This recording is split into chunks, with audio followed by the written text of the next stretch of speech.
कुरुक्षेत्र युद्ध का चौथा दिन। ये कोई आम लड़ाई की कहानी नहीं है। ये कहानी है एक योद्धा के 13 साल लंबे इंतजार की और उसके प्रतिशोध की एक ऐसी खौफनाक शुरुआत की जिसने सबको दहला दिया। ये वो दिन था जो पूरी तरह से भीम के नाम था।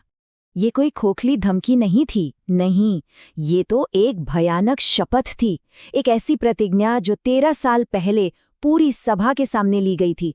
और देखिए, युद्ध के चौथे ही दिन इसी प्रतिज्ञा ने कुरुक्षेत्र की जमीन को कौरवों के खून से लाल करना शुरू कर दिया। तो आखिर ये प्रतिज्ञा ली ही क्यों गई थी? देखिए, इसकी जड़ें जुड़ी हैं द्रौपदी के उस अपमान से जो भरी सभा में हुआ था।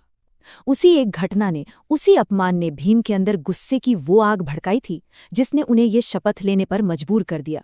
तो जो हिंसा आज होने वाली थी, उसकी असली वजह यही थी। तो चौथे दिन की सुबह होती है। भीष्म पितामह कौरव सेना को एक बहुत ही मजबूत अभेद्य से व्यूह में खड़ा करते हैं।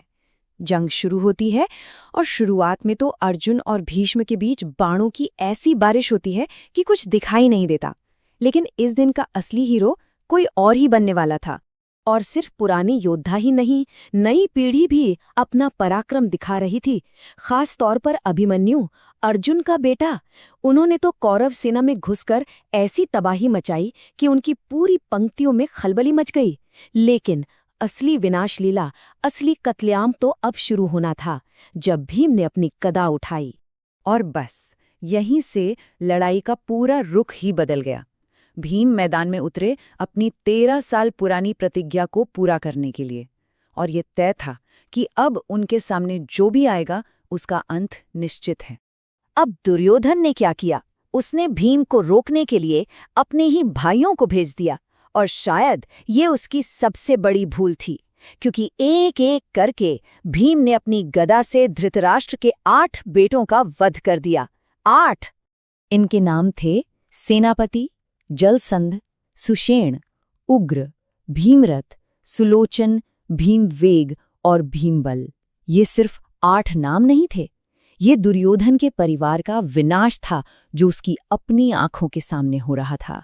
उस दिन मैदान में मौजूद लोगों के लिए भीम सिर्फ एक योद्धा नहीं रह गए थे।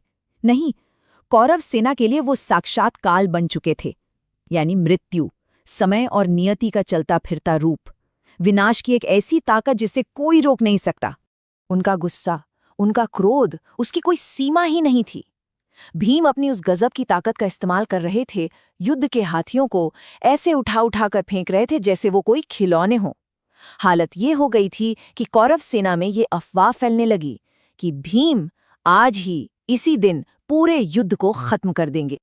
तो जाहिर है, भीम के इस रौद्र रूप को देखकर कौरव सेना का मनोबल टूट गया। पूरी सेना में हाहाकार मच गया था। उनका पूरा नेतृत्व मानो बिखर कर रह गया था। अब सवाल ये था कि इस विनाश को, इस तबाही को रोकेगा कौन? हर कौरव सैनिक के मन में बस यही सवाल था। राजा शल्य जैसे जो बड़े बड़े महारथी थे, उन्होंने भी कोशिश की, लेकिन भीम के पराक्रम के आगे कोई नहीं टिक पाया। कौरव सेना बिल्कुल लाचार हो चुकी थी।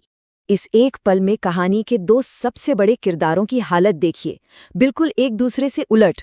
एक तरफ थे खून से लथपथ भीम, जो अपनी प्रतिज्ञा पूरी करने के संतोष में थे, और दूसरी तरफ था दुर्योधन, अपने भाइयों की लाशें देखकर जो पूरी तरह टूट चुका था और अपनी हताशा में अपने ही पितामह भीष्म पर पांडवों को बचाने का आरोप लगा रहा था। देखिए, दिन के आखिर में जो हुआ वो सिर्फ एक फौजी जीत नहीं थी, नहीं, ये तो कौरवों के किए गए पापों का, उनके अधर्म का पहला बड़ा नतीजा था। कर्म का पहिया अब घूमना शुरू हो चुका था।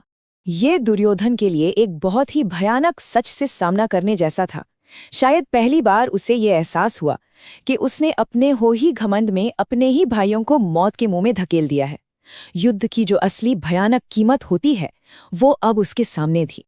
और यही बात इस कहानी को और भी ज्यादा डरावना बना देती है। 8 भाइयों की मौत हो चुकी थी, लेकिन अभी भी 92 भाई बाकी थे। ये जो खून खराबा हुआ था, ये तो बस एक शुरुआत थी।